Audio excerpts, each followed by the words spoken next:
Elaine, o padre Luciano, ele pergunta o seguinte: estou ajudando um jogador compulsivo. Além da oração e do acompanhamento espiritual, como encaminhá-lo? Como posso ajudá-lo? Eu queria lhe pedir que, antes da resposta, explicar o que é um jogador compulsivo. O que é isso? É uma doença? Tá. Que comportamento é esse? Compulsão é aquilo que você tem como um hábito, vamos explicar mais popularmente, é um Por hábito gentileza. que você tem a necessidade de fazer, por exemplo, o jogo. Ele está no meio do trabalho e ele tem a necessidade, por exemplo, de acessar algum jogo eletrônico. Ou, diariamente, ele vai para um jogo de cartas, para um carteado, para um bingo. E, quando ele não vai, ele começa a sentir um mal-estar. Parece que está faltando algo, a pessoa começa a ficar irritada, a ponto, assim, se ela não vai para o jogo, ela fica desconcertada. Só passa aquela angústia que a pessoa sente quando ela vai e joga, mesmo que ela perca. Então, um jogador compulsivo, às vezes, ele já tem vários prejuízos. Ele já perdeu tudo. A gente começou a ver isso muito claro quando começou aquela história dos bingos eletrônicos, das casas de bingo. Mas isso já existe há muito tempo, né? Existem relatos de pessoas que perderam fortunas com o jogo, né? Mas independente de apostarem... Independente de apostar, né? Pelo simples fato de jogar. Pelo simples fato de jogar. Porque existe aquele que joga também... a troco do dinheiro, então faz as grandes apostas, e isso a gente já vê casos, mas existe aquele jogador que é o jogador de jogos, a gente fala muito até de games, né? Não vou falar a marca, mas enfim, é o Xbox, ou enfim, os jogos que você tem essa necessidade também. Então, independente do que, é a necessidade pelo jogo. É uma doença que precisa doença. ser diagnosticada por um profissional? Sim, por um psiquiatra ou por um psicólogo. Às vezes o caminho começa no psicólogo, né? Onde a pessoa vai relatando, você vai fazendo alguns questionamentos, às vezes o caminho é o psiquiatra. Tem um tratamento que é mais comportamental, ou seja, você vai dando técnicas para a pessoa se focar em outras atividades. Não é fácil, porque, assim como o jogo, você pode ter a compulsão por álcool, por droga, e toda compulsão não é muito difícil de ser deixada de lado. Existe um tratamento contínuo para algumas pessoas com medicação e com terapia, né, dessa linha comportamental, porque vai dando à pessoa outras alternativas, né, até que ela deixa. Muitas pessoas têm recaída, então é comum, né, na pessoa que tem uma compulsão, que tem um vício, essa queda. Ele pode ajudar dessa forma, acho que encaminhando essa pessoa, mas também a pessoa precisa entender que é um prejuízo, né? Outro dia eu conversava com alguém que me falava isso, mas o que é um vício? Um vício é jogar 3 horas direto ou jogar um pouquinho? Eu falei, como você chama um pouquinho? É pouquinho várias vezes por dia? Então, se é um pouco várias vezes por dia, é um vício. É como aquela pessoa que bebe, ela não bebe uma garrafa de uma vez, mas ela bebe um pouquinho por vez. Também é um vício, Ricardo. Então, ele consegue ajudar dessa forma, mas a pessoa também precisa se perceber prejudicada nas suas relações, porque, geralmente, quem joga compulsivamente deixa de ter hábitos familiares, hábitos sociais. A vida dela está ligada ao jogo. Então, esse é o ponto. Então, talvez, Padre Luciano, seja legal que o senhor conversasse com ele e que ele perceba. Talvez, se ele já está com o senhor, porque ele já notou que algo não está bem. Bem provável. Bem provável. Então, encaminhar para algum serviço na sua cidade, com essa linha, que possa ajudá-lo, então, a se livrar, né, a caminhar para se desligar dos jogos. Ok, obrigado, querida. Leila, por favor, prepara a pergunta para a Carla, porque chegou uma pergunta tão importante para todos nós. A pergunta chegou de Campinas. Inclusive, onde Eliana e eu estivemos nesse final de semana, num evento chamado Quando a Família Reza, promovido pela comunidade Canção Nova, que está em Paulínia, cidade vizinha a Campinas. E ela gostaria de saber se no domingo participar de uma celebração, penso que ela está se referindo à celebração da palavra, é a mesma coisa que participar da Santa Missa? Não. A missa, por exemplo, vamos colocar por partes, né? A missa é o nosso, no final de semana ali, 3º mandamento da lei de Deus, guardar domingos e dia de festas. Ponto. Muitos lugares neste Brasil não existem padres, em algumas comunidades. Agora. Aí sim acontece o quê? A celebração da palavra. É válida para os lugares onde não existe padre, o padre vai raramente ali, né? Mas se a pessoa tem a possibilidade de, na sua comunidade, de repente ela mora numa cidade, tem várias paróquias, lá na sua comunidade não tem a missa, mas vai ter a celebração, e ela tem a possibilidade de ir numa outra paróquia, participar da missa, então ela vai. Né? Então, são os casos que existem. Tem comunidades que não existem padres. Ali tem o ministro da palavra, que faz a celebração todo final de semana. O padre vai esporadicamente ali. Em muitos lugares do Brasil é assim, né? Que não tem o padre ali na comunidade. Então, nesse caso, a celebração da palavra ela é válida, mas só que nós não podemos cair, né, aí na facilidade. Na minha paróquia não tem, o padre não vai estar esse final de semana, então eu vou participar. Mas sendo que na minha cidade tem várias paróquias, eu posso ir até aquela comunidade e participar da Santa Missa. Então é a questão da pessoa de estar consciente, né, do valor da Santa Missa na sua vida. Priorizar a Santa Missa. Priorizar né, a Santa Missa. Ô, gente, é o seguinte, eu queria muito pedir ajuda de todos que participam conosco no Trocando Ideias, no sentido assim de não deixarem as perguntas por telefone para o último bloco. Eu estou aqui numa situação dificílima, porque eu estou aqui com um número enorme de perguntas que chegaram agora. São perguntas todas elas muito importantes e a gente vai fazer o possível para atender o máximo. Mas, por gentileza, não vamos deixar as perguntas por telefone para o último bloco, não, senão a gente vai ficar sempre aqui com o coração na mão, ok? Enquanto me organizo um pouquinho aqui, a Leila me ajuda com a próxima pergunta. Para quem é, Leilinha? Para Carla. Obrigado. É o Adilson Lima, Carla. Ele pergunta assim: sou obrigado a aceitar tudo que a igreja ensina? Se você é católico e fez a opção, né, pela Igreja Católica, não é uma questão de ser obrigado, né, porque ninguém também obriga a gente a ser católico, mas eu preciso viver aquilo que são os preceitos e os mandamentos da Igreja Católica. Né? Então, eu não sei aí qual que é o incômodo dele, né, o que ele não concorda, né, mas aquilo que está no catecismo, aquilo que está na Palavra de Deus, né, aquilo que está no direito canônico, nós temos que cumprir, sim, porque foi uma opção nossa. Eu fiz a opção de ser católica. Né? Nós, todas as missas dominicais, pelo menos, ou nas de festa, a gente reza a nossa profissão de fé, né, o creio. Então, e ali fala, tudo aquilo que nós cremos, precisamos acreditar, e a nossa obediência. Então, a gente precisa exercitar isso, mas não como um peso, sabe? Eu acho assim, quando a gente começa a descobrir, a estudar um pouco mais e descobrir as riquezas, os valores da igreja, a gente aprende a amar e participa das coisas com muito mais alegria do que por obrigação. Carla Valquíria Duarte, ela é de Além Paraíba, Minas Gerais. Ela pergunta: uma mulher cristã pode usar vestido tomara que caia? Bom, aí é uma questão de não é o que pode, o que não pode, né? Mas aí a gente entra naquela assim, tudo é permitido, mas nem tudo me convém. Então, o que a igreja nos ensina também é com a questão da...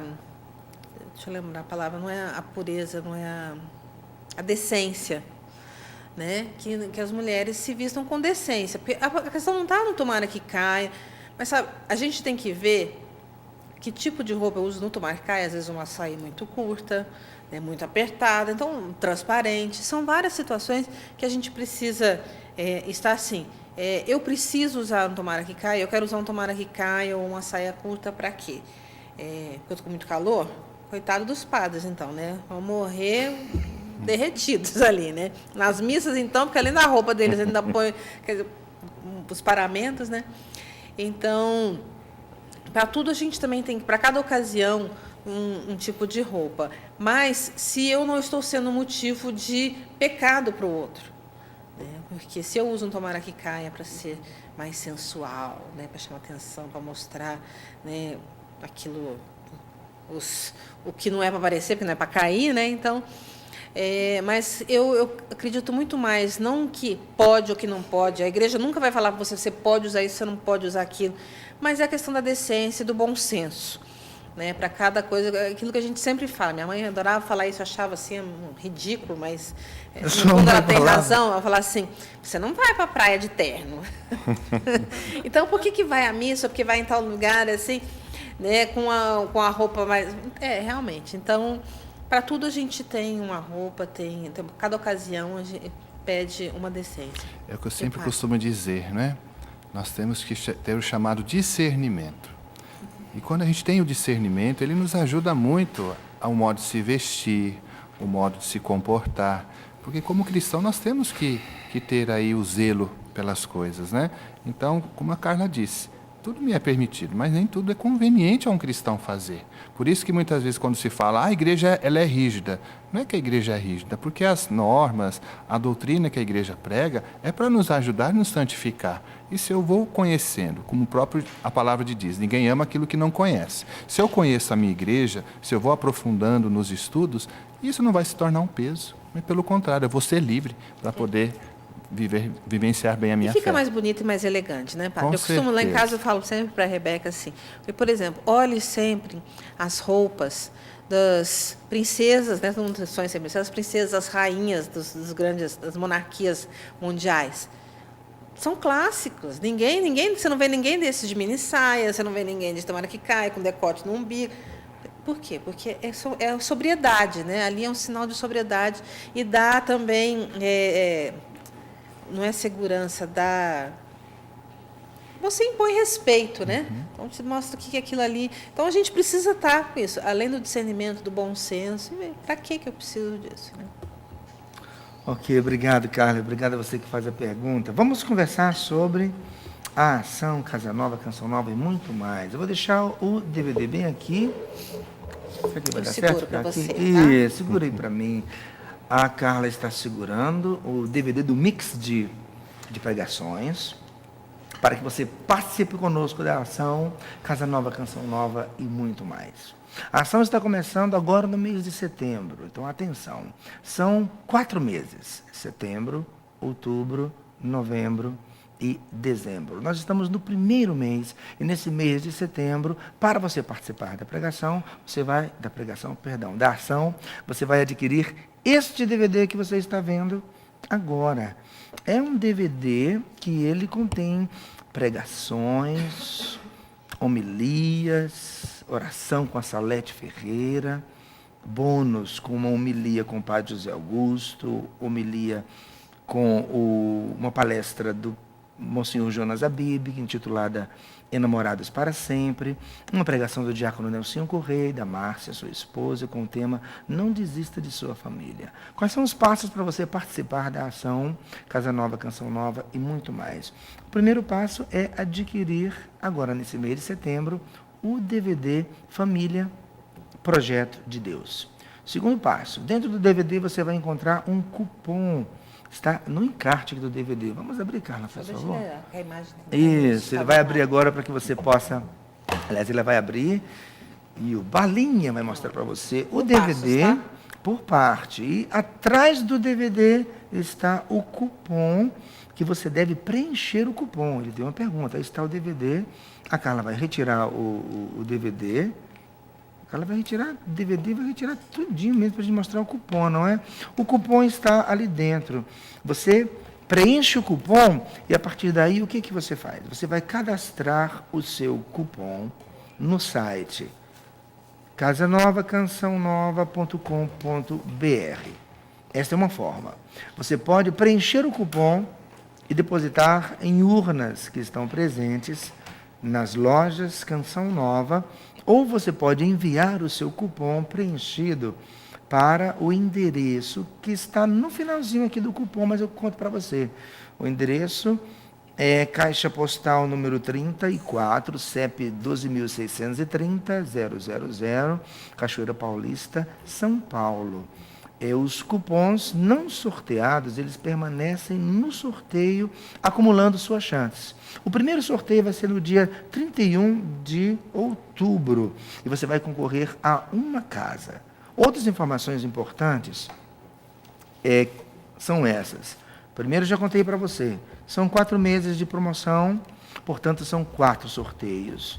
E dentro desses 4 sorteios, você tem 10 chances de ganhar. O primeiro da promoção o período da promoção, como eu disse, é de setembro a dezembro. Os prêmios da promoção são 3 casas, uma por mês.